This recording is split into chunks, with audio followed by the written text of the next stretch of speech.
আজ 4ই আগস্ট মঙ্গলবার পশ্চিমবঙ্গ দেশ ও বিশ্বের বাছাই করা 40টি তাজা সংবাদ নিয়ে রয়েছে আপনাদের সঙ্গে। প্রথমেই দেখে নেওয়া যাক আজকের প্রধান সংবাদ শিরোনাম। ঘুষ নিলেই জেল, আরো শক্তিশালী রাজ্যের দুর্নীতি দমন শাখা, নিয়োগ মুরলীধর সহ 3 অভিজ্ঞ আইপিএস। বিষ্ণুই গ্যাংয়ের টার্গেটে এবার ভবানীপুরের ব্যবসায়ী, ফোনে 5 কোটি দাবি, খুনের হুমকি।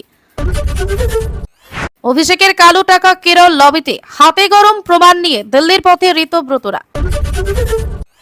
বাবার টাকায় নয় উচ্চশিক্ষার খরচ নিয়ে আরটিআই সভার জবাব ককরোচ দীপকের। আর চোখের মনি নয় আঙুলের ছাপ মিলিয়েই তোলা যাবে রেশন, নিয়ম শিথিল খাদ্য দপ্তরের। আজ করে অভিশপ্ত ঘরে দিল্লির সিবিআই টিম, নতুন অফিসারের নেতৃত্বেই সুবিচার মিলবে। গানের পর অভিনয়ে দাবাং দিলীপ, বাজালেন ডমরুও, শিল্পীদের রোগরে দেওয়া মন্ত্রী বললেন। পরীক্ষার হলে লুটিয়ে পড়ল 7ম শ্রেণীর ছাত্র, দিনহাটার স্কুলে রহস্য মৃত্যু কিশোরের। টুলু মামলায় যোগ, পাথর খাদানের সঙ্গে যুক্ত 3 ব্যবসায়ীর ওপর এলোপাথারি গুলি নলহাটিতে। পাড়ার দেওয়ারের সঙ্গে 2 সন্তানের মায়ের পরকীয়ার ভয়ঙ্কর পরিণতি, রেললাইনে উদ্ধার জোড়া দেহ। বাড়িতে বোমা বন্দুক ছড়াছড়ি, ক্যানিংয়ে গ্রেফতার তৃণমূল বুথ সভাপতি। 5 বছরে 200 কোটিরও বেশি আয়কর, পাথর সম্রাট টুলুর পাহাড় প্রমাণ সম্পত্তির উৎসের খোঁজে তদন্তকারীরা। এবার মালদহে টাকার পাহাড় উদ্ধার, 2.5 কোটি, লাখ লাখ টাকার নিষিদ্ধ কাপ সিরাপ। জনগণনা সেলফ এনুমারেশনে কোন 33 প্রশ্নের জবাব দিতে হবে, ফর্ম পূরণের আগে উত্তর জানতে ভুলবেন না। হাজরার ব্লাড ব্যাংকে হানা দিয়ে উদ্ধার তৃণমূল নেতাদের নাম লেখা স্ট্যাম্প, কোন কাজে ব্যবহার হতো দেখছে স্বাস্থ্য দপ্তর। ক্ষমা চাইতে হবে বিধায়ক চন্দনাকে, কমাতে হবে যোজনা কাজের চাপ, আশাকর্মীর দেহ আটকে বাঁকুড়ায় বিক্ষোভ। ভাঙল বিজেপির 31 বছরের দুর্গ, নীতিন গড়ে অভিষেক নতুন পিকের। 1 সপ্তাহের মধ্যে কলকাতা হাইকোর্টকে সিদ্ধান্ত নিতে হবে অভিষেকের বিদেশ যাত্রা অনুমতি মামলায়, নির্দেশ সুপ্রিম কোর্টের। আগাম জামিন পেলেন অথচ পেলেন না, মহাফাপরে অভিষেকের পিএ। এবার বিজেপি নেতাদের লক্ষ্য করে উড়ে এলো ডিম। 21 জুলাইয়ের পর 28 আগস্ট ছাত্র পরিষদের প্রতিষ্ঠা দিবস নিয়ে ফের দড়ি টানাটানি শুরু 2 তৃণমূলের। ইপিএফওতে বড় পরিবর্তন, বেতন 15,000 থেকে বেড়ে হচ্ছে 25,000। হাসিনাকে হত্যার ছক কষছে আইএসআই, ভয়ঙ্কর তথ্য গোয়েন্দা মহলের। মিলস দ্যাট হিল উদ্যোগে কলকাতায় 100-র বেশি প্রবীণের পাশে সাপোর্ট উইংস। মহারাষ্ট্রে কার্যকর হলো ধর্মান্তরণ বিরোধী আইন, সঙ্গে 7 বছরের কারাদণ্ড, 5 লক্ষ জরিমানা। তৎকাল টিকিট থেকে মালপত্র সংক্রান্ত নিয়ম কার্যকর, রেলের নতুন নিয়ম কানুন। পথচারীদের জন্য দখলমুক্ত ফুটপাত দিতে হবে, নির্দেশ সুপ্রিম কোর্টের। মালদা দক্ষিণ দিনাজপুরে মৃদুল ঘনিষ্ঠ পিন্টুর মাদকের সাম্রাজ্য ভেঙে ফের জিরো টলারেন্সের বার্তা শুভেন্দুর। সিজিপি আন্দোলনকে বাংলাদেশের সঙ্গে তুলনা, তসলিমাকে করা জবাব দীপকের। মায়ের উপর অ্যাসিড হামলা, বাবার অ্যাসিড আক্রান্তদের সাজিয়ে তুলতে চান মেয়ে প্রিয়াঙ্কা। এবার আসছে বিস্তারিত খবরে, তার আগে আপনাদের কাছে একটি ছোট্ট অনুরোধ, আমাদের চ্যানেলে যদি নতুন হয়ে থাকেন তাহলে চ্যানেলটিকে লাইক, ফলো ও সাবস্ক্রাইব করে আমাদের সঙ্গে যুক্ত থাকুন। আর আপনারা কোন জেলা থেকে সংবাদ দেখছেন তা অবশ্যই কমেন্ট করে জানাবেন। ঘুষ নিলেই জেল, দুর্নীতির বিরুদ্ধে এবার কড়া বার্তা, রাজ্যের দুর্নীতি দমন শাখাকে আরো শক্তিশালী করতে বড় পদক্ষেপ নিল নবান্ন। মুখ্যমন্ত্রী শুভেন্দু অধিকারীর আশ্বাস অনুযায়ী দুর্নীতি দমন শাখায় নিয়োগ করা হয়েছে 3 জন অভিজ্ঞ আইপিএস অফিসার, মুরলীধর শর্মা, আকাশ মাঘারিয়া এবং কামনাশিস সেন। পাশাপাশি আরও 16 জন আধিকারিককে এই শাখায় যুক্ত করা হয়েছে, যাদের মধ্যে বেশিরভাগই এসআই পদমর্যাদার। মঙ্গলবার সকাল 10টা থেকে নতুন দায়িত্ব গ্রহণের নির্দেশ দেওয়া হয়েছে। এই শাখায় সরকারি কর্মচারী ও সরকারি আধিকারিকদের বিরুদ্ধে ওঠা দুর্নীতির অভিযোগে তদন্ত করে। আমফান সেবাশ্রয় সহ একাধিক সরকারি প্রকল্পে দুর্নীতির অভিযোগ অতীতে সামনে এসেছিল। সেই সব অভিযোগে তদন্তে এবার আরও গতি আসবে বলে মনে করা হচ্ছে। অভিযোগ প্রমাণিত হলে অভিযুক্ত সরকারি আধিকারিকদের বিরুদ্ধে কঠোর ব্যবস্থা নেওয়া হবে। সম্প্রতি মুখ্যমন্ত্রী স্পষ্ট জানিয়েছেন, সরকারি আধিকারিকরা ঘুষ নিলেই জেল হবে। সেই ঘোষণার পরই দুর্নীতি দমন শাখাকে ঢেলে সাজিয়ে 3 জন অভিজ্ঞ আইপিএস অফিসার এবং 16 জন আধিকারিককে নিয়োগ করা হয়েছে। ফলে দুর্নীতির বিরুদ্ধে রাজ্য সরকারের অবস্থান যে আরো কঠোর হচ্ছে সেই বার্তাই স্পষ্ট। আর চোখের মনি নয়, এবার শুধু আঙুলের ছাপ মিলিয়েই তোলা যাবে রেশন। বড় সিদ্ধান্ত নিল খাদ্য দপ্তর। গ্রাহকদের দীর্ঘদিনের অভিযোগের পর অবশেষে শিথিল করা হলো বায়োমেট্রিকের নিয়ম। এখন থেকে রেশন তুলতে আর আইরিশ বা চোখের মনি স্ক্যান করানোর প্রয়োজন হবে না।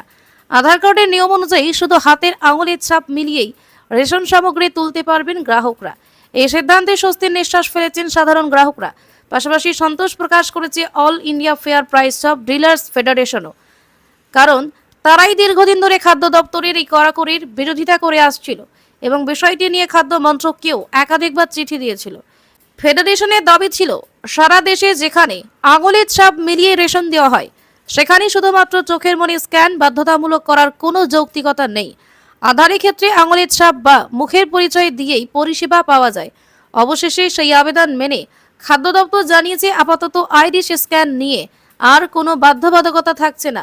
ফলে এবার থেকে শুধু আঙুলের ছাপ মিলিয়েই সহজে রেশন তুলতে পারবেন গ্রাহকরা। এই সিদ্ধান্তকে সাধারণ মানুষের সুবিধার কথা ভেবেই নেওয়া হয়েছে বলে মনে করা হচ্ছে। বিজেপির 30 বছরের গড় ভেঙে বড় চমক। বাকিপুর বিধানসভা উপনির্বাচনে বড় জয় পেল প্রশান্ত কিশোরের জনসুরাজ পার্টি। বিজেপি শক্ত ঘাঁটিতেই প্রথমবার খাতা খুলে নতুন ইতিহাস গড়ল পিকের দল। প্রশান্ত কিশোর এই কেন্দ্রে জয় পেয়েছেন 18,953 ভোটে। তিনি পেয়েছেন 63,203টি ভোট। অন্যদিকে বিজেপি প্রার্থী নীরাজ কুমার পেয়েছেন 44,250টি ভোট এবং আরজেডি প্রার্থী রেখা কুমারী পেয়েছেন 14,085টি ভোট। এই জয়ের পর প্রশান্ত কিশোরকে অভিনন্দন জানিয়েছেন বিহারের মুখ্যমন্ত্রী সম্রাট চৌধুরী। সোশ্যাল মিডিয়ায় তিনি লেখেন, বাকিপুরে জনগণ জনসুরাজকে বেছে নিয়েছেন এবং জনগণের এই রায়কে সম্মান জানিয়ে তিনি প্রশান্ত কিশোরকে শুভেচ্ছা জানিয়েছেন। উল্লেখ্য, গত এপ্রিলে রাজ্যসভায় নির্বাচিত হওয়ার পর বিজেপির সর্বভারতীয় সভাপতি নীতিন নবীন বিধায়ক পদ থেকে ইস্তফা দেন। এরপরে বাকিপুর কেন্দ্রে উপনির্বাচন অনুষ্ঠিত হয়। ভোট গ্রহণ হয় 30 জুলাই। নির্বাচনের আগে বিজেপি প্রার্থী নির্বাচন নিয়েও কম বিতর্ক হয়নি। মনোনয়ন জমা দেওয়ার মাত্র 24 ঘন্টার মধ্যেই অভিষেক বান্টির পরিবর্তে নীরজ কুমার সিনহাকে প্রার্থী করে বিজেপি। কিন্তু সেই বদলও শেষ পর্যন্ত দলকে জয় এনে দিতে পারেনি। সবচেয়ে বড় বিষয়, 1995 সাল থেকেই কেন্দ্রে কখনো হারেনি বিজেপি।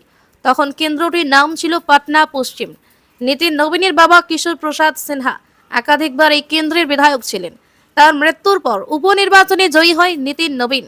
এরপর দীর্ঘদিন বাকিপুর কার্যত বিজেপির অপ্রতিদ্বন্দ্বী ঘাঁটি হিসাবে পরিচিত ছিল। আরও তাৎপর্যপূর্ণ বিষয় হল 2025 সালে বিধানসভা নির্বাচনে 238টি আসনে লড়েও একটি আসনও জিততে পারেননি জনসুরাজ পার্টি। সেই দলই এবার বিজেপির শক্ত ঘাঁটিতে জয় ছিনিয়ে নিয়ে বড় রাজনৈতিক বার্তা দিল। জনগণনার শুরু থেকেই প্রশান্ত কিশোর এগিয়েছিলেন এবং শেষ পর্যন্ত 31 রাউন্ড গণনা শেষে তার জয় নিশ্চিত হয়। বাংলায় জারি লাল সতর্কতা। উত্তরবঙ্গের একাধিক জেলায় প্রবল থেকে অতি ভারী বৃষ্টির পূর্বাভাস দিয়েছে আলিপুর আবহাওয়া দপ্তর। কোথায় কতটা বৃষ্টি হবে জেনে নিন বিস্তারিত। আবহাওয়া দপ্তরের পূর্বাভাস অনুযায়ী মৌসুমী অক্ষরেখা ঘূর্ণাবর্তের জোড়া প্রভাবে আগামী কয়েকদিন পশ্চিমবঙ্গে জুড়ে বৃষ্টির সম্ভাবনা রয়েছে। বিশেষ করে উত্তরবঙ্গের জন্য জারি করা হয়েছে লাল সতর্কতা। মঙ্গলবার দার্জিলিং, জলপাইগুড়ি এবং আলিপুরদুয়ারে একদিনে 200 মিলিমিটারের বেশি বৃষ্টি হতে পারে বলে আশঙ্কা করা হয়েছে। এছাড়া কালিম্পং ও কোচবিহারে জারি রয়েছে অতি ভারী বৃষ্টির কমলা সতর্কতা। আবহাওয়া দপ্তর জানিয়েছে বুধবার উত্তরবঙ্গের পাহাড় ও ডুয়ার্স জুড়ে ভারী থেকে অতি ভারী বৃষ্টি চলবে। অন্যদিকে বুধবার থেকে শুক্রবার পর্যন্ত দক্ষিণবঙ্গের বিভিন্ন জেলাতেও বিক্ষিপ্তভাবে ভারী বৃষ্টির সম্ভাবনা রয়েছে। কলকাতা সহ দক্ষিণবঙ্গে বজ্রবিদ্যুৎ সহ বিক্ষিপ্ত বৃষ্টির হলুদ সতর্কতা জারি হয়েছে। পুরুলিয়া, বাঁকুড়া, পূর্ব পশ্চিম বর্ধমান, বীরভূম, নদিয়া এবং মুর্শিদাবাদ জেলায় হালকা থেকে মাঝারি বৃষ্টির পাশাপাশি ঘন্টায় 30 থেকে 40 কিলোমিটার বেগে দমকা হাওয়া বইতে পারে। তবে বৃষ্টি হলেও দক্ষিণবঙ্গের ভ্যাপসা গরম থেকে এখনই স্বস্তি মিলবে না বলে জানিয়েছে আলিপুর আবহাওয়া দপ্তর। তাই যারা প্রয়োজনীয় কাজে বাইরে বেরোবেন তাদের আবহাওয়ার আপডেট দেখে সতর্ক থাকার পরামর্শ দেওয়া হয়েছে।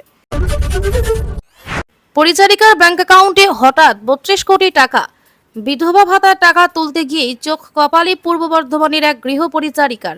ঘটনাকে ঘিরে ব্যাপক চাঞ্চল্য ছড়িয়েছে এলাকা জুড়ে। পূর্ব বর্ধমানের মঙ্গলকোটে লাখুরিয়া পঞ্চায়েতের 8ঘোড়া গ্রামের বাসিন্দা ঝুমা দাস বহু বছর আগে স্বামীর মৃত্যু হয়েছে, বাড়ি বাড়ি পরিচারিকার কাজ এবং বিধবা ভাতার টাকাতেই কোনো রকমের সংসার চালান তিনি। পরিবারের দাবি গত 3 মাস ধরে বিধবা ভাতার টাকা পাচ্ছিলেন না, তাই সোমবার ব্যাংকে গিয়েই পাসবই আপডেট করাতেই সামনে আসে অবিশ্বাস্য তথ্য।